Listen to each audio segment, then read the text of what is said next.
ರಂಜಿತಾ ಸುರೇಶ್. ಇವತ್ತು ನಾನು smart week shop share and earn ಅಂತ ಅನ್ನುವಂತ ಒಂದು ಸೆಷನ್ ಅಲ್ಲಿ ಇದ್ದೀನಿ. ನನ್ನ ಜೊತೆಗೆ ಸುದೀಪ್ ಗೌಡ ಅವರು ಕೂಡ ಇದ್ದಾರೆ. ಅವರು 2 ದಿನದ ಸೆಷನ್ ಅನ್ನ ಅಟೆಂಡ್ ಮಾಡಿದ್ದಾರೆ. ಹಾಗೆ ಈ ಸಂಸ್ಥೆಯಲ್ಲಿ ಒಬ್ರು ಕೂಡ ಆಗಿದ್ದಾರೆ. ಅವರ ಎಕ್ಸ್ಪೀರಿಯನ್ಸ್ ಹೇಗಿತ್ತು ಹೇಳೋಣ ಸರ್, ನಿಮ್ಮ ಎಕ್ಸ್ಪೀರಿಯನ್ಸ್ ನ ಹೇಳ್ಕೊಳ್ಳೋದಾದ್ರೆ. ಎಲ್ರಿಗೂ ನಮಸ್ಕಾರ. ಸೊ ಇವತ್ತಿನ ಒಂದು 2 ದಿನದ ರೆಸಾರ್ಟ್ ಟ್ರೈನಿಂಗ್ ಪ್ರೋಗ್ರಾಮ್ ಏನಿತ್ತು ಇದು ಅದ್ಭುತವಾಗಿತ್ತು. ಯಾಕಪ್ಪ ಅಂತಂದ್ರೆ ಯಾವುದೇ ಒಂದು ವಿಚಾರನ ಮಾಡ್ಬೇಕಂತಂದ್ರು ಆ ಒಂದು ವಿಚಾರಕ್ಕೆ ಸಂಬಂಧಪಟ್ಟಂಗೆ ಟ್ರೈನಿಂಗ್ ಅನ್ನೋದು ವೆರಿ ಇಂಪಾರ್ಟೆಂಟ್ ಆಗಿರುತ್ತೆ. ಯಾಕಂದ್ರೆ ಫ್ಯೂಚರ್ ಇರ್ಬೋದು, ಅದರ ಫ್ಯೂಚರ್ನ ತಿಳ್ಕೊಂಡಾಗ ನಾವು ಯಾವ ರೀತಿ ಆ ಒಂದು ವಿಚಾರದಲ್ಲಿ ಇನ್ವಾಲ್ವ್ ಆಗಬೇಕು, ಯಾವುದೇ ಒಂದು ಬಿಸ್ನೆಸ್ ಇರ್ಬೋದು, ಯಾವ ವಿಚಾರ ಬೇಕಾದ್ರೆ ಇರ್ಬೋದು, ಬಟ್ ಎಜುಕೇಷನ್ ಅನ್ನೋದು ತುಂಬ ಇಂಪಾರ್ಟೆಂಟ್ ಆಗುತ್ತೆ. ಸೊ ಈ ಒಂದು 2 ಡೇಸ್ ಏನು ಪ್ರೋಗ್ರಾಮ್ ಇತ್ತು, ರೆಸಾರ್ಟ್ ಟ್ರೈನಿಂಗ್ ಪ್ರೋಗ್ರಾಮು ಅದ್ಭುತವಾಗಿತ್ತು. ಅಂದರೆ ನಮ್ಮ ಒಂದು ಕಂಪನಿ ಏನಿದೆ shop share earn smart week ಅನ್ನೋಂಥ ಒಂದು ಸಂಸ್ಥೆ ಏನಿದೆ, ಸೊ ಈ ಸಂಸ್ಥೆ ಮೂಲಕ ಎಷ್ಟೆಲ್ಲ ಜನರಿಗೆ ಅವಕಾಶನ ಕೊಡ್ಬೋದು. ಇವತ್ತು ನೋಡ್ಬೋದು ಹೊರಗಡೆ ತುಂಬ ಜನ ಎಜುಕೇಷನ್ನ ಮಾಡಿರ್ತಾರೆ, ಬಟ್ ಅವಕಾಶಗಳಿಲ್ಲ.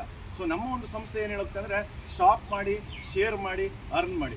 ನೀವು ಶಾಪ್ ಮಾಡಿ, ಖುಷಿಯಾಗಿತ್ತಂದರೆ ನೀವು 4 ಜನಕ್ಕೆ ಶೇರ್ ಮಾಡಿ. ಆ ಶೇರ್ ಮಾಡಿದಾಗ ನಿಮಗೆ ಅವರು ಏನಾದರೂ ಅವರು ಒಂದು ಏನೆಲ್ಲ ಶಾಪಿಂಗ್ ಮಾಡ್ತಾರೆ, ಅವರ ಒಂದು ಏನು ಖರ್ಚನ್ನೆಲ್ಲ ನಮ್ಮ ಒಂದು ಸಿಸ್ಟಮ್ ಮುಖಾಂತರ ಮಾಡ್ತಾರೆ, ಅದರಿಂದ ಅರ್ನ್ ಮಾಡ್ಬೋದು. ಅರ್ನ್ ಮಾಡ್ತಿದ್ದೀವಿ ಅಂದರೆ ಇವಾಗ ಯಾರೇ ಆಗಲಿ ಒಂದು ಎಜುಕೇಷನ್ ಮಾಡಿದ್ದೀವಿ, ಒಂದಷ್ಟು ಓದಿ ಒಂದು ಜಾಬ್ ಮಾಡ್ತಾ ಇದೀವಿ ಅಂತಂದರೆ ಒಂದು ಮೂಲ ಇರುತ್ತೆ, ಅರ್ನಿಂಗ್ಸ್ ಮಾಡಬೇಕು ಅಂತ. ಕರೆಕ್ಟ್ ಅಲ್ವಾ? ಸೊ ನಾವು ನಮ್ಮ ಒಂದು ಕಂಪ್ನಿಯಲ್ಲಿ ಏನಪ್ಪ ಅಂತಂದರೆ ಈ ಒಂದು ಅವಕಾಶನ ಕೊಡೋದ್ರ ಮುಖಾಂತರ ಅನ್ಎಂಪ್ಲಾಯ್ಮೆಂಟ್ನ ನಾವು ದೂರ ಮಾಡ್ತಾ ಇದ್ದೀವಿ. ಸೊ ಜಸ್ಟ್ ನಾನು ಈ ಒಂದು ಸಂಸ್ಥೆಯಲ್ಲಿ ಲಾಸ್ಟ್ ಒಂದು 10 ತಿಂಗಳ ಹಿಂದೆ ಸ್ಟಾರ್ಟ್ ಮಾಡಿ ಇಲ್ಲಿವರೆಗೂ 35 ಲಕ್ಷ ಅರ್ನ್ ಮಾಡಿದ್ದೀನಿ. ಜೊತೆಗೆ ನನ್ನದೇ ಆದಂಥ ಒಂದು 10,000 ಜನರದ್ದು ಒಂದು ಕಸ್ಟಮರ್ ಬೇಸ್ ಆಗಿದೆ. ಸೊ ಆ 10,000 ಜನನು ಇವತ್ತೇನು ಮಾಡ್ತಾರೆ ಅಂದರೆ ಅವರು ಮನೆಗೆ ಬೇಕಾಗಿರೋಂಥ ಗ್ರಾಸರೀಸ್ ಇರ್ಬೋದು, ಬಿಲ್ ಪೇಮೆಂಟ್ಸ್ ಇರ್ಬೋದು, ಮೆಡಿಸನ್ ಇರ್ಬೋದು, ಇದೆಲ್ಲದನ್ನು ಅವರು ಏನು ಮಾಡ್ತಿದ್ದಾರೆ, ಪರ್ಚೇಸ್ ಮಾಡ್ತಿದ್ದಾರೆ. ಅಂದರೆ ಅವರು ರೆಗ್ಯುಲರ್ ಆಗಿ ಅವರ ಒಂದು ದಿನನಿತ್ಯ ಖರ್ಚನ್ನು ಮಾತ್ರ ಮಾಡ್ತಿದ್ದಾರೆ. ಇಲ್ಲಿ ಯಾವುದೇ ಥರದ ಬ್ರ್ಯಾಂಡನ್ನು ಚೇಂಜ್ ಮಾಡಿಸೋದು ಇರ್ಬೋದು, ಅಥವಾ ಫಾಲ್ಸ್ ಕಮಿಟ್ಮೆಂಟ್, ಅಂದರೆ ನೀವು ಇದನ್ನು ತೊಗೊಂಡ್ರೆ ಹಂಗಾಗ್ತೀರಾ ಹಿಂಗಾಗ್ತೀರಾ, ಆ ಥರದ್ದು ಯಾವುದನ್ನೂ ಮಾರ್ಕೆಟಿಂಗ್ ಮಾಡದೇ ಸೊ ನಾವು ಬದುಕಬೇಕಂದ್ರೆ ಏನು ಮಾಡ್ತಿದ್ವಿ, ನಾವು ನೀವೆಲ್ಲ ಒಂದಷ್ಟು ಖರ್ಚುಗಳನ್ನ ಮಾಡ್ತಾಯಿದ್ದೀವಿ. ಆ ಖರ್ಚನ್ನೇ ಈ ಒಂದು ಸಿಸ್ಟಮ್ ಮುಖಾಂತರ ಮಾಡೋದ್ರಿಂದ ನಿಮಗೆ ದೊಡ್ಡ ಮಟ್ಟದಲ್ಲಿ ಇನ್ಕಮ್ನ ಮಾಡ್ಬೋದು. 100% ಈ ಒಂದು ಬಿಸ್ನೆಸ್ ಮಾಡೆಲ್ ಏನಿದೆ ಇದು ಅಫಿಲಿಯೇಟ್ ಇ ಕಾಮರ್ಸ್ ನಮ್ಮದು, ಓಕೆನಾ? ಕಮ್ಯುನಿಟಿ ಇ ಕಾಮರ್ಸ್ ಅಂತ ಕರಿತೀವಿ. ಸೊ ಈ ಕಮ್ಯುನಿಟಿ ಇ ಕಾಮರ್ಸ್ ಅಂತಂದರೆ ಈಗ ನೀವು ನಾರ್ಮಲ್ ಆಗಿ ನೋಡ್ಬೋದು, ಬೇರೆ ಬೇರೆ ಇ ಕಾಮರ್ಸ್ ಕಂಪ್ನಿಗಳಿದೆ, ಅಲ್ಲಿ ನೀವು ಜಸ್ಟ್ ಶಾಪಿಂಗ್ ಅಷ್ಟೇ ಮಾಡ್ಬೋದು, ನಿಮಗೆ ಬೇಕಾಗಿರೋಂಥ ವಸ್ತುಗಳು ಮಾತ್ರ ಸಿಗುತ್ತೆ. ಸೊ ನಮ್ಮಲ್ಲಿ ಏನಪ್ಪ ಅಂದರೆ ಆ ಒಂದು ಶಾಪಿಂಗ್ ಜೊತೆಗೆ ನಿಮಗೆ ಕ್ಯಾಶ್ ಬ್ಯಾಕ್ ಪಾಯಿಂಟ್ ಬರುತ್ತೆ. So cash back point means ಅದು ಮನಿ ಈಕ್ವಲ್ ಟು ಮನಿ, ಓಕೆನಾ? ಸೊ ನೀವೆಷ್ಟು ಶಾಪಿಂಗ್ ಮಾಡ್ತೀರಾ ಅದರಿಂದನೂ ನಿಮಗೆ ಇನ್ಕಮ್ ಬರುತ್ತೆ, ಜೊತೆಗೆ ನೀವು ಯಾರಿಗೆಲ್ಲ ಶೇರ್ ಮಾಡಿರ್ತೀರ ಅವರಿಂದನೂ ಬರುತ್ತೆ.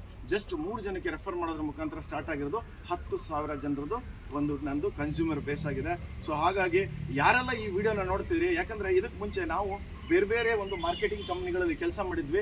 ಅಲ್ಲಿ ಏನಪ್ಪ ಅಂತಂದ್ರೆ ಒಂದು ಪರ್ಟಿಕ್ಯುಲರ್ ಬ್ರ್ಯಾಂಡನ್ನು ಪ್ರಮೋಟ್ ಮಾಡಬೇಕು, ಅದನ್ನೇ ಯೂಸ್ ಮಾಡಬೇಕು, ಬೇರೆಯವ್ರಿಗೆ ಯೂಸ್ ಮಾಡೋ ಥರ ಮಾಡಬೇಕು. ಸೊ ಎಷ್ಟು ಜನ ಚೇಂಜ್ ಆಗ್ತಾರೆ, ಚಾನ್ಸಸ್ ಇಲ್ಲ. ಕರೆಕ್ಟ್ ಅಲ್ವಾ? ಅದೇ ಥರ ಅಲ್ಲಿ ಏನಾಗುತ್ತೆ ಅಂದರೆ ಇವತ್ತೊಂದು ಪ್ರಾಡಕ್ಟ್ ನಾವು ಯೂಸ್ ಮಾಡ್ತೀವಿ ಅಂದರೆ ಅದಕ್ಕೆ ಸಿಮಿಲಾರಿಟಿ ಆಗಿರೋಂಥ ಇನ್ನೊಂದು ಪ್ರಾಡಕ್ಟ್ ಬಂದು ಇನ್ನೊಂದು ಬ್ರ್ಯಾಂಡಲ್ಲಿ ಬರುತ್ತೆ. ಸೊ ಬ್ರ್ಯಾಂಡನ್ನು ಅವಾಗವಾಗ ಆ ಬ್ರ್ಯಾಂಡನ್ನು ಚೇಂಜ್ ಮಾಡ್ಕೊಂಡು ಹೋಗಬೇಕಾಗುತ್ತೆ. ಬಟ್ ಇಲ್ಲಿ ಏನಪ್ಪ ಅಂದರೆ ಕಸ್ಟಮರ್ಗೆ ಫ್ರೀಡಮ್ ಆಫ್ ಚಾಯ್ಸ್ ಇದೆ. ಸೊ ನೀವು ಯಾವ ಬ್ರ್ಯಾಂಡರ್ ಯೂಸ್ ಮಾಡಿ, ಯಾವ ಬ್ರ್ಯಾಂಡ್ ಯೂಸ್ ಮಾಡಿದ್ರು ಸಹ ನೀವು ಇನ್ಕಮ್ನ ಮಾಡ್ಬೋದು. ಬರೀ ಆನ್ಲೈನಲ್ಲಿ ಅಲ್ಲ, ಆಫ್ಲೈನಲ್ಲೂ ಸಹ ಇದೆ. ನಮ್ಮ ಒಂದು ಕಂಪ್ನಿ ನಿಮ್ಗೊಂದು ಪ್ರೀಪೇಯ್ಡ್ ಕಾರ್ಡ್ನ ಪ್ರೊವೈಡ್ ಮಾಡುತ್ತೆ. ಆ ಕಾರ್ಡನ್ನು ಯೂಸ್ ಮಾಡೋದ್ರ ಮುಖಾಂತರ ನೀವು all over India any swiping ಮಿಷನಲ್ಲಿ ಶಾಪಿಂಗ್ ಮಾಡ್ಬೋದು. ಎನಿ ಶಾಪಲ್ಲಿ ಶಾಪ್ ಮಾಡಿ ಅದರಿಂದ ನಿಮಗೆ ಕ್ಯಾಶ್ ಬ್ಯಾಕ್ ಪಾಯಿಂಟ್ ಬರುತ್ತೆ. ಸೊ ಎಲ್ರಿಗೂ ಯಾರೆಲ್ಲ ಈ ವಿಡಿಯೋನ ನೋಡ್ತಾ ಇದ್ದೀರಾ, ಸೊ ಯಾರೆಲ್ಲ ಯಾವ್ಯಾವ ಮಾರ್ಕೆಟಿಂಗ್ ಕಂಪ್ನಿಯಲ್ಲಿ ಪ್ರಮೋಟ್ ಮಾಡ್ತಾ ಇದ್ದೀರಾ, ಸೊ ಎಲ್ರಿಗೂ ನಾನು ನಮ್ಮ ಒಂದು ಕಂಪ್ನಿಗೆ ಆಲ್ ದ ಬೆಸ್ಟ್ ಹೇಳ್ತೇನೆ, ವೆಲ್ಕಮ್ ಮಾಡ್ತೇನೆ. Thank you very much. Thank you so much.